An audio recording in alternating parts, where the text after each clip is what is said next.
أعوذ بالله من الشيطان الرجيم. Ambil sedikit lagi dosa besar yang ke-24, yaitu gemar berkata bohong. Di sini Imam Zahabi menyebutkan suka berkata bohong itu adalah dosa besar. Pertanyaannya, apakah bohong itu dosa besar? Jawabannya iya. Bohong itu dosa besar. Bohong itu dosa besar walaupun dia tidak gemar. Jadi jangan mengambil kesimpulan yang salah dari ucapan Imam Zahabi, karena beliau ingin memastikan saja, karena di sana ada orang yang masih berpendapat bahwa berbohong bukan dosa besar. Berbohong dosa besar. Nanti kita lihat ayatnya. Allah Subhanahu wa taala berfirman, di sini beliau bawakan dalil pertama surah Al-Mu'min. Al-Mu'min bukan Al-Mu'minun, tapi Al-Mu'min. Di dalam ayat yang ke-28 Allah mengatakan, innallaha la yahdi man huwa musrifun kadzdzab. Sesungguhnya Allah tidak memberikan hidayah kepada orang yang melampaui batas dan suka berdusta.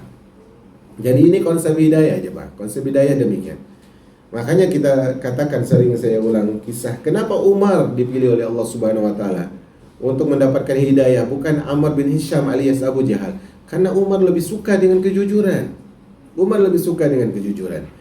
Dan ketika saat ini Allah Rabbul Alamin memilih kita sebagai orang yang diamanahi untuk menjaga hidayah ini, dan kita tidak tahu apakah sampai akhir hayat ataukah tidak.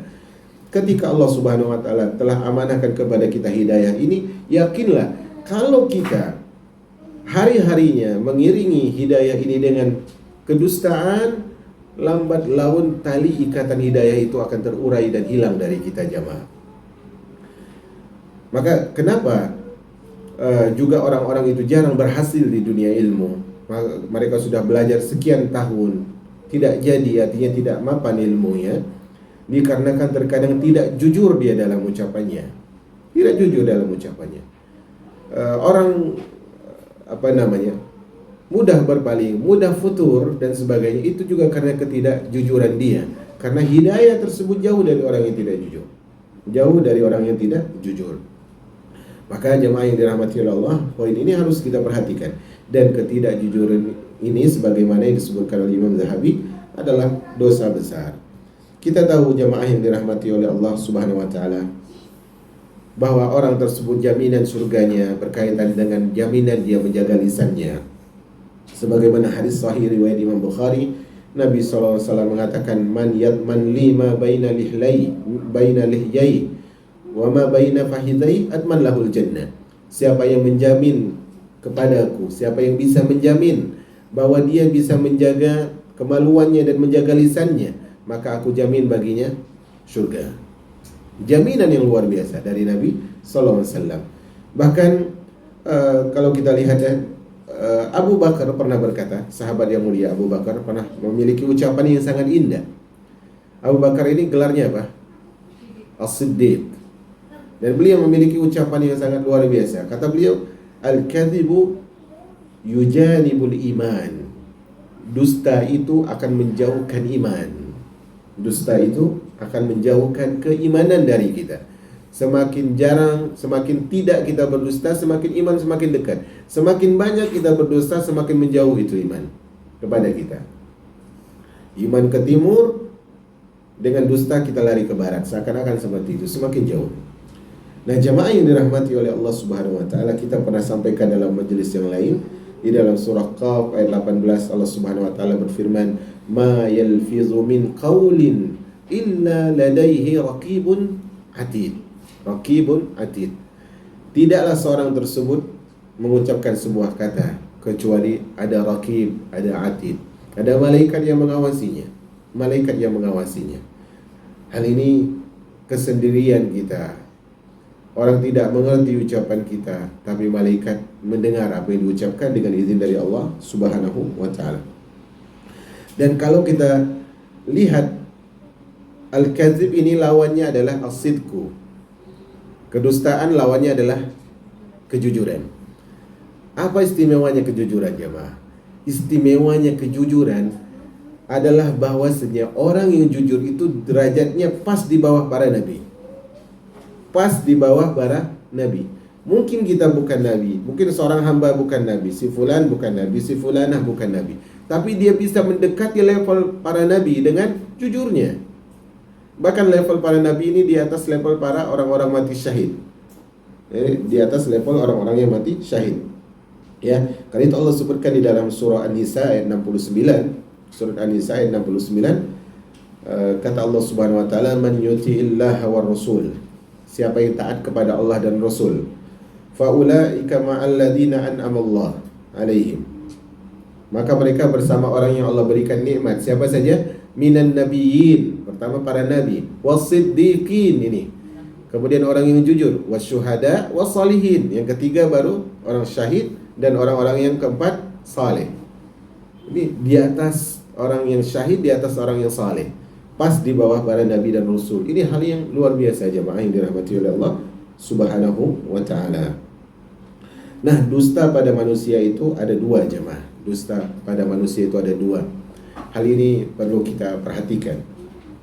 Karena memang kalau kita berbicara tentang muhasabah, mengoreksi kesalahan, maka mengoreksi kesalahan itu secara garis besar ada dua, yaitu mengoreksi kesalahan orang, sibuk mengoreksi kesalahan orang, ini adalah dosa.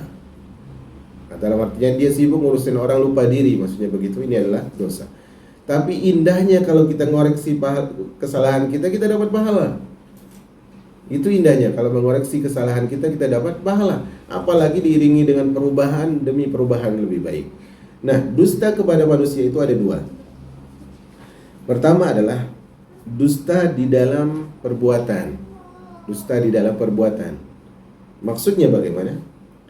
Menampakkan dirinya saleh, dia nampakkan dirinya ustaz, dia nampakkan dirinya ustazah, dia nampakkan dirinya orang saleh, dia nampakkan dirinya orang salihah. Tetapi apa? Di dalam batinnya atau di dalam amal perbuatannya ternyata berbeda. Di hadapan manusia dia nampakkan kesolehannya, dia di belakang manusia berbeda. Ini dusta dari segi perbuatan. Yang kedua adalah dusta dari segi ucapan. Dusta dari segi ucapan. Dan ini bahaya jemaah yang dirahmati oleh Allah Subhanahu wa taala. Biasanya lisan yang berdusta itu lebih sulit meninggalkan dustanya daripada sulit dia meninggalkan sambal yang dia minati. Ketika dia makan tanpa sambal terasa hampa, maka dia tanpa dusta dianggap seperti mati rasa. Harus ada dusta ini, harus ada dusta. Maka hal ini bahaya jemaah yang dirahmati oleh Allah Subhanahu wa taala.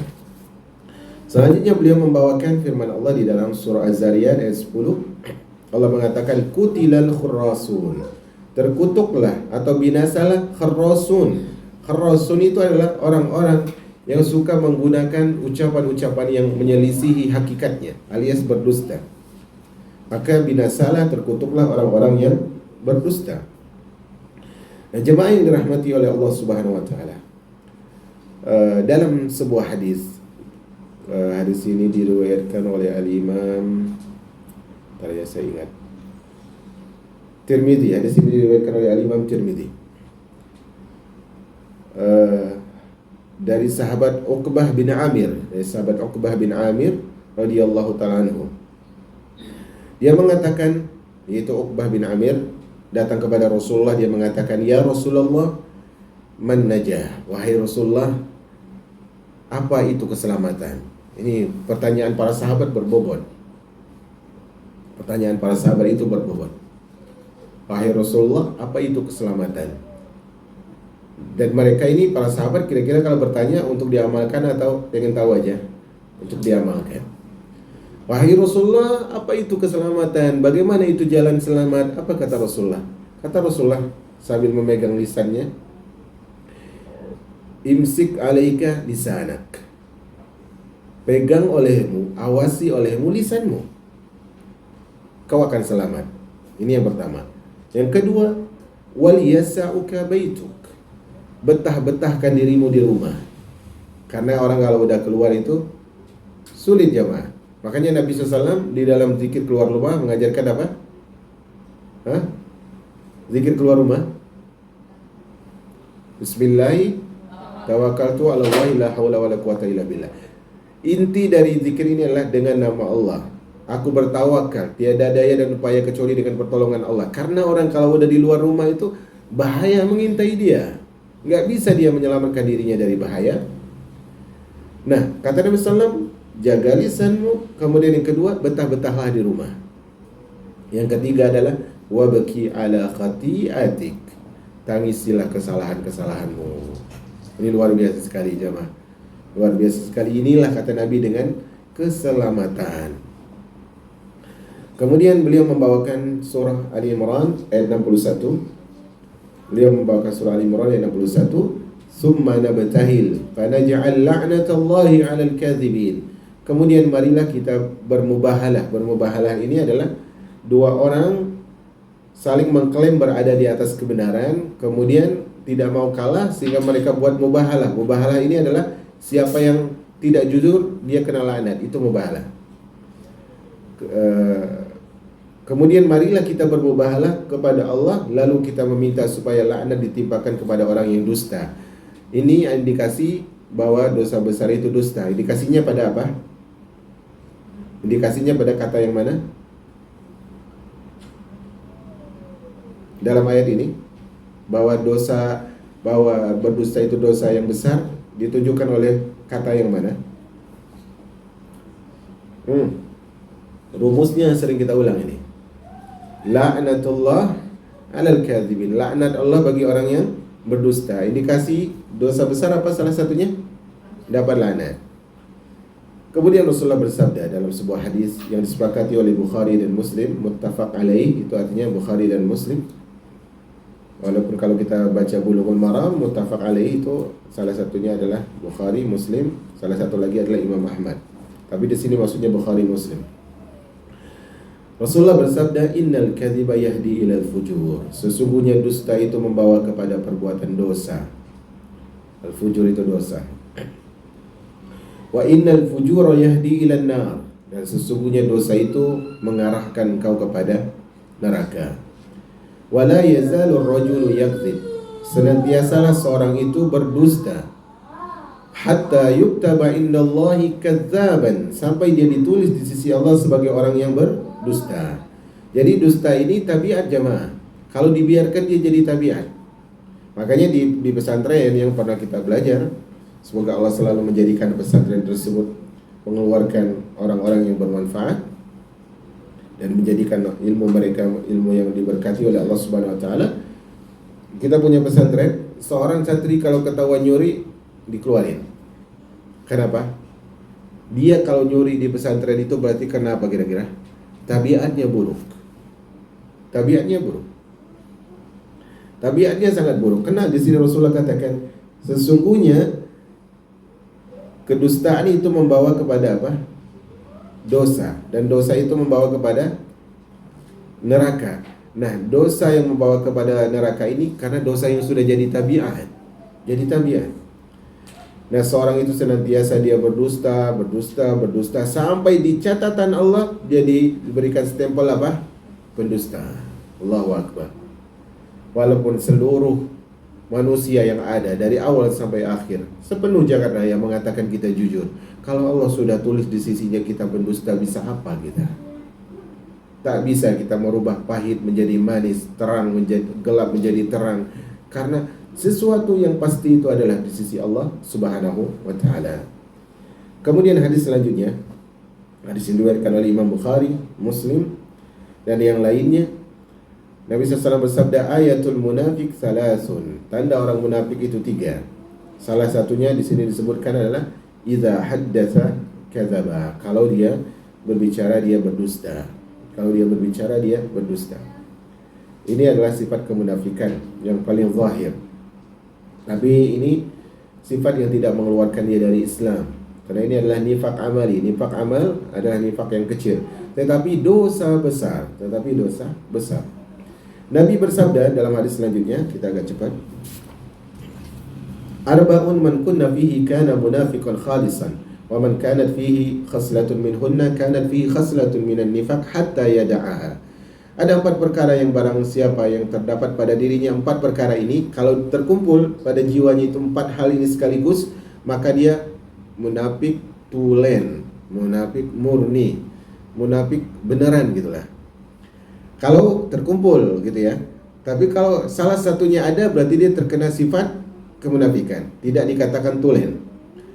Nah, kata Nabi SAW, sampai dia meninggalkannya, baru tidak dikatakan lagi sebagai munafik. Idza tumina khan, kalau dia diberikan amanah, dia berkhianat. Wa idza haddatsa kadzab, kalau dia berbicara, dia berdusta. Wa idza ahada ghadar, kalau dia membuat perjanjian, dia hianati. Wa idza khasama fajar, kalau dia bertengkar, dia berbuat keji. Bertengkar buat keji itu gimana? Contohnya adalah ada seorang memaki dia, dasar gatel misalnya gitu. Paham ya maksudnya gatel? Iya. Paham ya? Artinya wanita yang gak benar gitu ya. Dasar anak pezina, dibalas gitu. Ini namanya fajar. Dasar anak orang gatal, anak dan ibu sama-sama gatal. Ini fajar namanya apa? Dia melebihi apa yang diberikan pada dia. Ini idza khasama fajar. Dan saya dengar hal itu sering terjadi di beberapa tempat jemaah yang dirahmati oleh Allah Subhanahu wa taala. Anaknya bertengkar, maknya dibawa. Nah, ini subhanallah. Ini kalau pulang ke rumah habis nih. Maknya kena korban. Salah satunya tadi apa? Idza haddatsa kadzab, kalau dia berbicara dia berdusta. Kemudian di antara bentuk kedustaan adalah orang yang membuat mimpi yang dia tidak lihat sama sekali dalam tidurnya. Nabi bersabda, "Man tahallama bihulmin lam yara." Siapa yang mengklaim bermimpi dengan mimpi yang tidak pernah dia lihat dalam mimpinya, tapi dia mengaku melihat, artinya bohong. Kullifa an yaqida baina syairatain, maka orang tersebut di hari kiamat dibebankan mengikat antara 2 biji gandum. 2 biji gandum. Enggak, 2 biji gandum. Ya, dibenarin di situ. Yaumal qiyamah wa lan yaf'al. Pada hari kiamat dia akan dibebankan begitu dan dia tidak akan sanggup. 2 biji gandum dia disuruh mengikat, dan dia tidak punya alatnya, dan pada hari itu dia tegang dengan berbagai macam beban yang dia punya, maka di situ dia akan tidak mampu melakukannya. Tidak mampu mengerjakan tugas, kira-kira beban enggak? Beban. Karena kalau dia mampu, maksudnya dia akan selamatkan begitu, tapi tidak mampu dia. Kenapa? Karena dia dusta. Dia mengatakan, saya melihat Nabi tadi malam dan Nabi buatkan saya kopi. Ada yang bilang gitu jemaah? Ada yang bilang, saya melihat Nabi SAW, waktu itu saya lagi makan sesuatu, dan bungkusnya itu mau saya buang, kata Nabi, biar saya yang buang. Nabi buangkan sampah saya. Allahu Akbar. Ada yang mengatakan, saya melihat Nabi tadi malam, Nabi datang di dalam mimpi begini begitu. Bohong jemaah, bohong.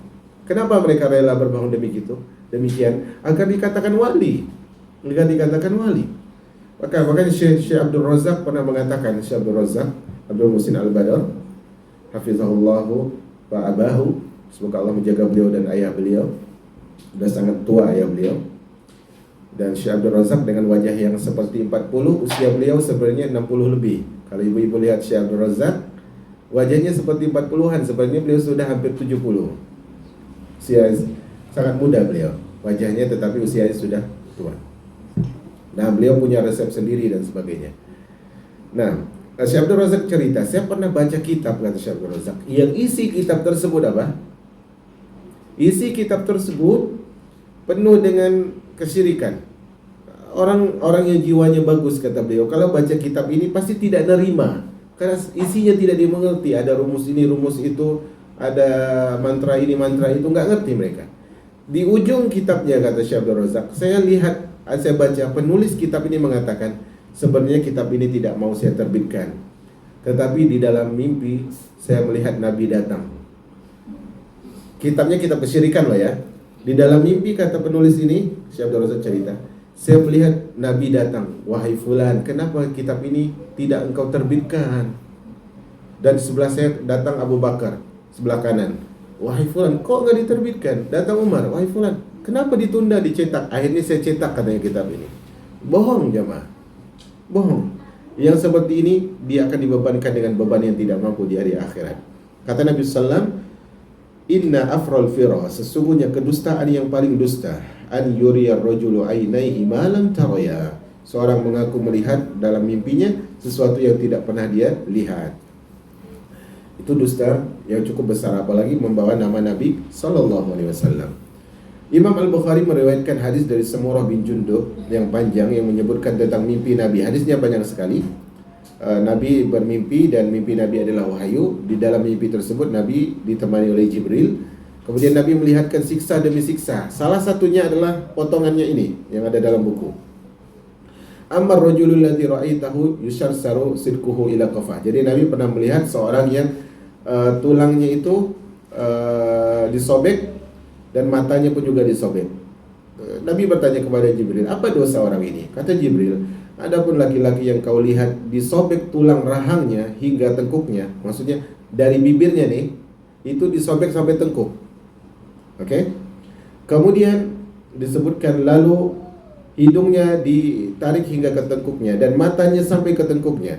Fa innahu ar-rajulul yabdu min baitihi fayakdzibul kadzbah tablughul afaq. Dia adalah seorang yang keluar dari rumahnya di pagi hari lalu menyebarkan dusta hingga memenuhi cakrawala, memenuhi dunia.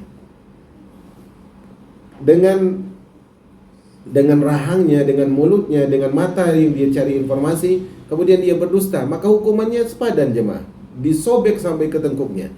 Dan ini peringatan Nabi di zaman beliau yang berita tersebut sulit untuk tersebar kecuali dalam waktu yang lama. Kita hidup di seorang mengetik satu kali dengan jempolnya, di 1 detik atau 2 detik sudah tersebar isu itu. Kalau itu dusta jamaah, dia akan mendapatkan hukuman seperti ini. Makanya wasilah yang kita dapatkan di zaman modern ini antara nikmat dan azab. Siapa yang memegangnya, kalau orang saleh memegangnya dengan muraqabah dia kepada Allah, dia akan mendapatkan nikmat. Tapi kalau dia menganggap ini punyaku, aku yang mengatur, maka dia akan dapatkan azab dari Allah Subhanahu wa taala. Kemudian hadis selanjutnya, dan hadis ini adalah dhaif. Ada 2 riwayat yang dhaif tentang hal ini. Hadisnya lemah, yaitu seorang mukmin diciptakan dengan tabiat segala sesuatu kecuali khianat dan dusta. Ini hadisnya lemah. Kemudian hadis yang bisa dijadikan sandaran, bisa dijadikan hujjah. Hadis selanjutnya Nabi SAW bersabda, "Inna fil ma'arid lamanduhatun 'anil kadhib." Sungguhnya dalam bahasa kiasan yang tidak terus terang dapat keleluasaan dalam kebohongan. Maksudnya gini ya. Maksudnya contohnya adalah tadi malam sholat tahajud enggak? Alhamdulillah ngantuk anak nih. Kiasan dia pakainya. Ngantuk, kurang tidur. Padahal dia tidak sholat apa?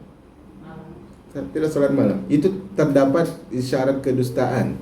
Dan ini harus diperhatikan, jujur saja saya tidak sholat. Karena Anda kalau sholat malam tidak dicela juga. Dalam artian walaupun itu iman yang lemah, tapi tidak dikatakan sebagai orang yang melanggar aturan Allah Subhanahu wa taala. Karena bisa jadi Anda juga istirahatnya Anda terkadang lebih utama daripada sholat malam karena faktor tertentu ya.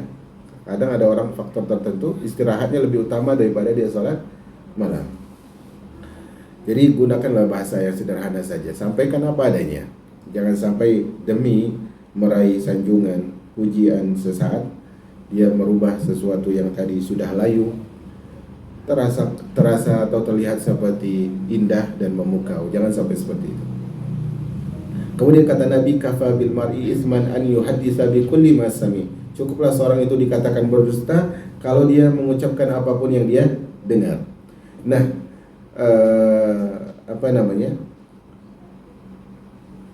mengucapkan apapun yang dia dengar di sini ada 2 makna ya. Ada 2 makna. Sebagaimana dikatakan oleh Al-Imam Ibnu Jauzi, makna yang pertama adalah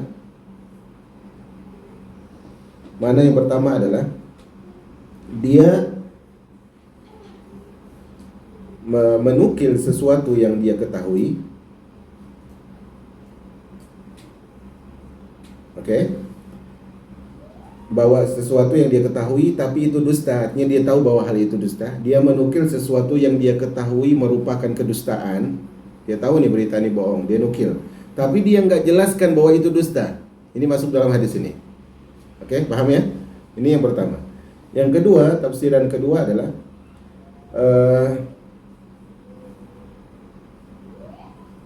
seorang itu apapun yang dia dengar tanpa dia seleksi, kemudian lalu dia sebarkan. Ini juga masuk dalam hadis ini. Cukuplah seorang itu dikatakan berdosa. Yang pertama tadi dia tahu ini dusta, tapi dia ceritakan, tapi nggak dijelaskan bahwa ini dusta. Yang kedua adalah, oh ini ada informasi ini, oh ini ada informasi ini, oh ini ada informasi. Kayak konten jemaah, yang penting ada konten, yang penting ada AdSense, kan begitu. Bohong atau enggak peduli. Nah ini bahaya jemaah. Kemudian hadis selanjutnya, 3 lagi kita baca cepat. Kata Nabi sallallahu alaihi wasallam, al-mutasyabbi bima lam yu'ta kalabisi thawbi zur. Orang yang kenyang dengan sesuatu yang tidak diberikan kepadanya adalah seperti orang yang menggunakan 2 helai pakaian dusta. Kadang ada orang kayak gini ya. Oh, saya itu sama pejabat ini orang spesial. Saya itu pernah diberikan ini, pernah diberikan itu. Dia merasa kenyang dengan pemberian orang lain, padahal itu cuma cerita belaka. Merasa kenyang dengan itu sehingga orang percaya, maka dia akan diberikan 2 pakaian kedustaan, pakaian atas dan pakaian bawah. Kemudian sabda Nabi sallallahu alaihi wasallam, iyyakum wadh-dhann. Ini termasuk kedustaan ya. Iyyakum wadh-dhann fa inna adh-dhann akdzabul hadis. Jauhilah kalian sikap berlebihan dalam prasangka, karena sebagian dari prasangka itu adalah dusta. Jadi kan dusta itu apa jemaah? Ucapan apa asalnya? Ucapan lisan. Nah orang itu kalau sebelum mengucapkan dia berprasangka dulu biasanya. Oh ini kayaknya kesimpulannya begini nih, sampein. Nah sehingga untuk mencegah dusta lisan, hati-hati dengan apa? Prasangka. Hati-hati dengan prasangka. Contohnya misalnya kita melihat seseorang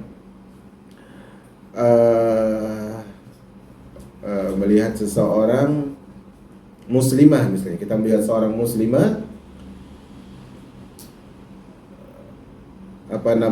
memegang handphone seorang lelaki misalnya aja ya. Ini tidak terjadi ya. Ini misalnya saja. Saya tidak tahu kalau terjadi atau tidak. Nah, jangan sampai kita ambil kesimpulan, kayaknya muslimah itu punya hubungan spesial nih dengan lelaki itu. Paham di sini? Zon ini bagian dari apa? Dosa. Bisa jadi ternyata si fulan tadi sama keluarganya kunjungan di rumah si fulana, tapi handphonenya tertinggal. Ini yang dia pegang handphone si fulan tuh, kayaknya dia punya ini dan itu. Jamaah yang dirahmati Allah, ini dosa. Yang ketiga adalah yang terakhir adalah 3 hal, yang 3 kelompok yang Allah Subhanahu wa taala tidak akan ajak mereka bicara. Salah satunya adalah malikun kadzdzab, seorang raja yang pendusta. Bahkan kalau dia bukan raja pun berdusta, Allah Subhanahu wa taala benci kepada dirinya. Wallahu a'lam bishawab. Wassallallahu ala nabiyina Muhammad walhamdulillahi rabbil alamin. Dan kalau ada interaksi saya jawab secara singkat.